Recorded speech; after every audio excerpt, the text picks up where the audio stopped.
CAPFUL needs are essentially a way of taking Maslow's hierarchy of needs and modernising it for the current world. One of the things that we often have our customers talk to us about is, so how do I know whether or not my customers will buy it?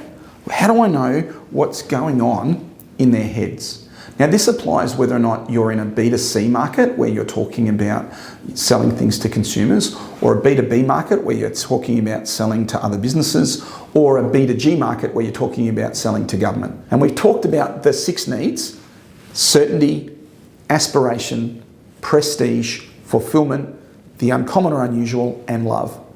Now, what's interesting is those needs occur at different levels in our psyche. At the core of who we are is an ancient lizard. It's characterised in modern day terms as the bit of your brain that caps your brainstem. And we literally in CapFeather like to call it your lizard. Your lizard's interested in primal stuff. Now, what's the most primal stuff in terms of CAPFUL needs? It's interested in certainty, and it moves towards that. And it's interested in the unusual, and it will either move towards or move away from that, depending on whether or not it thinks it's an opportunity or a threat.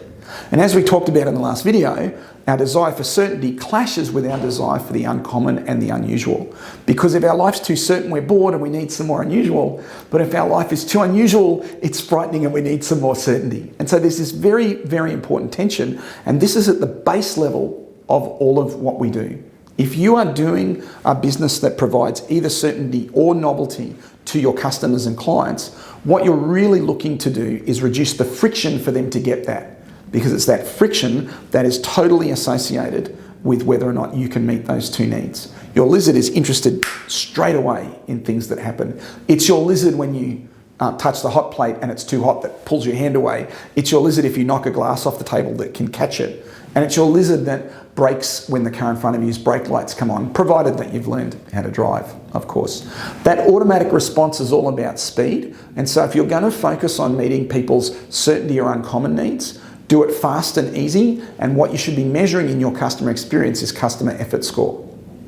Now, on top of our lizards, because we're social creatures, we actually have a Labrador built in. And one of the difference between lizards and, for example, all herding creatures, whether you think about cows or dogs or cats or any creatures that are social, typically mammals, the difference between the two is mammals work together as a group and they care for their young.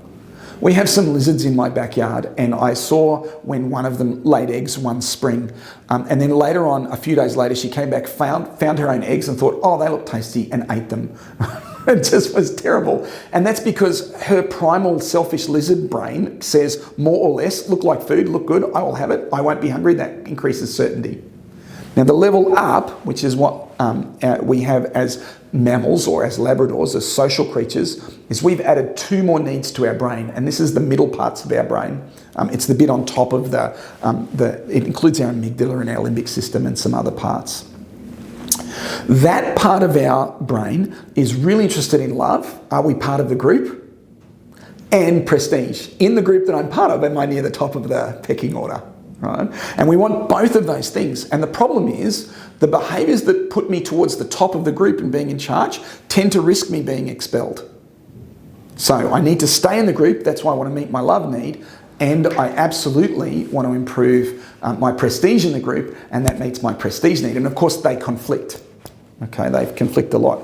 Now think about how this works. Prestige is all about your individual position. So it's fundamentally selfish. When you form a relationship with someone, you typically lose some of your identity. So for example, you'll know friends of yours who you talk about somebody's husband or somebody's wife. Now, that person doesn't deserve their own behaviour, they're only relevant because they're the partner of somebody else. Or for example, have you ever been identified with the company that you work for? Or even the profession. Oh, he's an accountant, or she works in HR. And we've already got a view about what accountants and HR people are like, and so that person loses their identity because they're part of their tribe. And my favourite example is I can talk to you about any football club of any code whatsoever. And there's, of course, one of the football clubs that I can talk to you about. I won't name them in this context, but of course, you know that the supporters of this football club are of a particular socioeconomic status, with a particular level of dental hygiene, with a particular level of alcohol consumption, and a certain level of decorum that they operate in the world because they're part of that football group. Right? And in fact, it probably doesn't matter the sport that I want to talk about. So when you meet your love need and you become part of a tribe or you form a relationship, you tend to lose your individuality. And the prestige need happens when your individuality is recognised and respected. That's why you want to go to the front of the line and sit at the front of the plane and drive the better car. Everyone can know that you're first. And both of those strategies are really important for herd creatures. Being part of the group improves your chances of surviving, and being at the top of the group means that whatever the group gets, you get more of.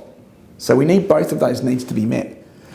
Interestingly enough, those middle needs, those Labrador needs, love and prestige, can override our basic needs for certainty and the uncommon. If you have children and you've ever got angry at your child, which is a primal response, because probably they're doing something that is dangerous and that's reducing your need for certainty, you'll have stopped yourself being too angry with them because you remember that you love them. And so you've got this override in place. Now, the last levels of our needs are very much more cerebral, they're headspace. They have to do with what we call the leader part of our brain, which is our prefrontal cortex, which typically only humans have as developed as we've got out of all of the animal kingdom we've looked at. This is where our aspiration occurs, and this is where our need for fulfillment is met. Right? Now, the need for fulfillment and aspiration are still in conflict. My need to get better at something, to achieve my goal, to do it for myself, that's fundamentally about me. It's internal. Even if it's not selfish, it's certainly self-interested. But my need to make the world a better place is fundamentally altruistic and external. It's outward seeking. And so, of course, there's a clash. Right? There's a clash between those two things. Do I want to meet my aspirational needs for myself personally, or am I trying to make the world a better place altruistically for other people?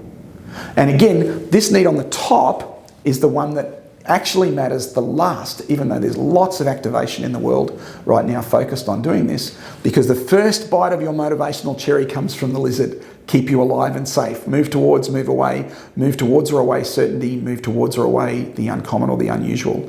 Is that moderated then to make sure that I'm socially okay? Am I meeting my love and my prestige needs to make sure that being a lizard doesn't get me thrown out of the group or it doesn't get me walked over too badly? Right? I need to be important in this group and I need to be part of it. I need to remain here. And then, of course, the highest level is what we do. We think as humans. This is the part where we can think forward into the future and imagine what might happen, to forecast, where we can look back and think about what's happened and learn from those things. And typically we translate those into a wider perspective. Either something important about being altruistic in order to make sure that the world's a better place, and that's our fulfillment need, or thinking about how we ourselves want to improve our capability and achieve some goals so that we're happy about that. Whatever the needs that you are dealing with customers, most businesses totally ignore the fact that they're in conflict, and in totally ignoring in that conflict, they typically flip too far to one end to the other. Right now, if your business is embarking on some kind of digital transformation, it's almost certain that you're trying to reduce cost and friction. Certainty, up. Yeah? But you know what you do for customers? You make it really boring. And you remove their chance to connect with a human. And not only do you do that, you make them feel like that they're just one of the number in the queue. So you might get more certainty, but you're doing it at the expense of uncommon, and you're doing it at the expense of prestige, and you're doing it at the expense of love. Now, you might still help the person get done what they want to get done, so you could still meet their aspiration need, but probably your computer program doesn't feel like it's making the world a better place. So their F need is just totally left out. Have a think more broadly about CAPFUL needs and see if you can apply them to the value proposition that you're offering to customers, because that's where all of the profit is. Thanks for watching. If you'd like to download a one-pager on the CAPFUL model, click on the link below.